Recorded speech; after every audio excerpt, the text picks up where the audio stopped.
In the 20th century, drug regulation became more common. In this presentation, we'll examine some of those important drug regulations. One of the key developments that brought about the regulation of certain substances was the publication of a book known as The Jungle by Upton Sinclair. In this particular book, Sinclair went to the stock houses and the slaughterhouses of Chicago and profiled what went on there, documented what went on there. The conditions were extremely unsanitary. There were diseased animals that were being processed as meat to serve for human consumption. There were rats running all around, so they're very unhygienic, very unsanitary. Workers occasionally would maybe lose a finger or lose another body part, and it would fall into the meat and be processed and served for human consumption. It was really sickening. In fact, when The Jungle was published, supposedly it caused President Roosevelt, when he read it, to throw up. And so it really brought about a call for greater regulation of the food industry in particular. How is food being processed? What's in the food? So what are the conditions of processing and handling, and what's actually in these foods? So what happened was that this movement carried over to also apply to various medicines and other kinds of substances to encourage truth in labeling.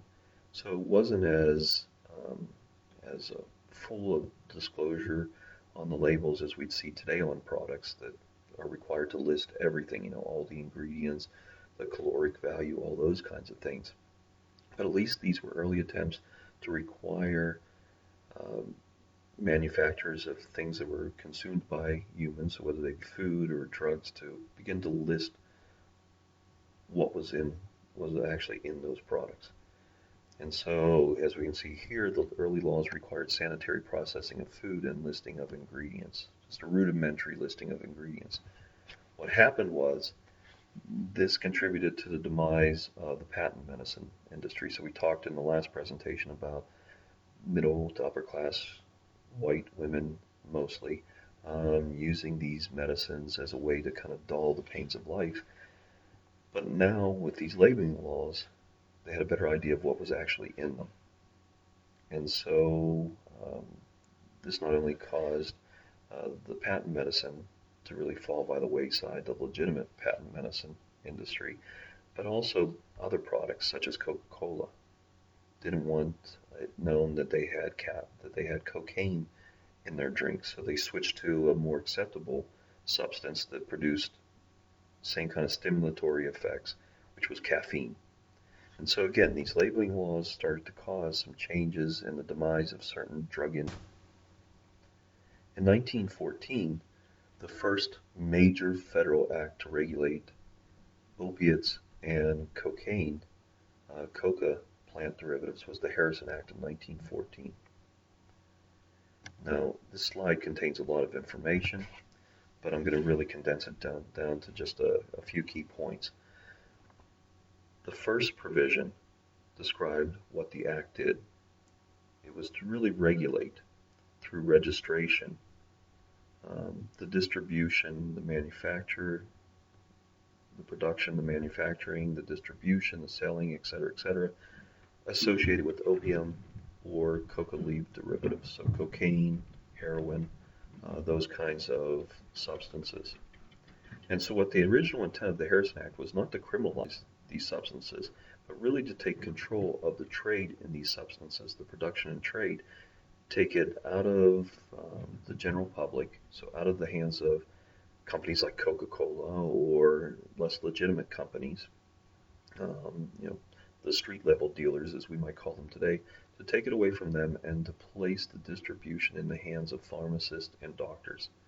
So the original intent of the Harrison Act was to actually allow doctors and pharmacists to provide prescribed doses of opiates, even heroin, and cocaine to individuals who needed it, who maybe were addicted to those substances and needed to maintain their addiction.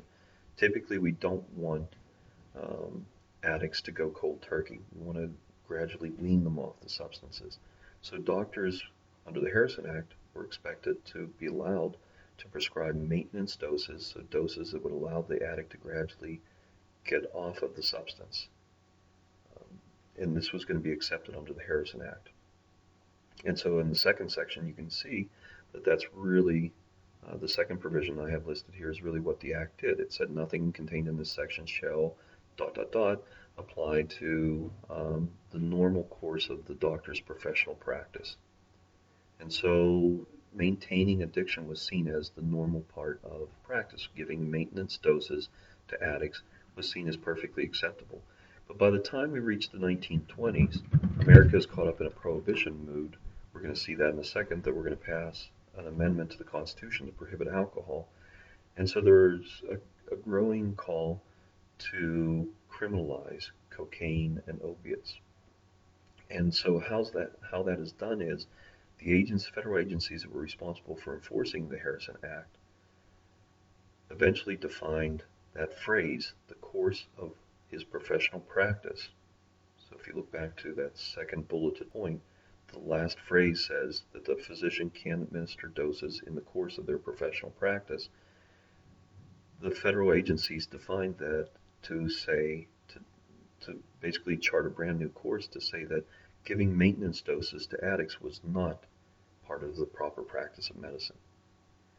And so virtually overnight, it took the medical approach that we were taking towards heroin and opiate addiction and took those responsibilities out of the hands of doctors and pharmacists and now changed course to become a more penal, criminal law oriented approach. So now instead of saying this is a medical problem, we need to allow doctors and pharmacists to deal with it, this now became a criminal problem. And so just by changing the interpretation of that phrase, we'd radically shifted the direction of American drug policy. And so after that change in policy, doctors would no longer risk losing their business, going to jail. Pharmacists wouldn't risk losing their jobs.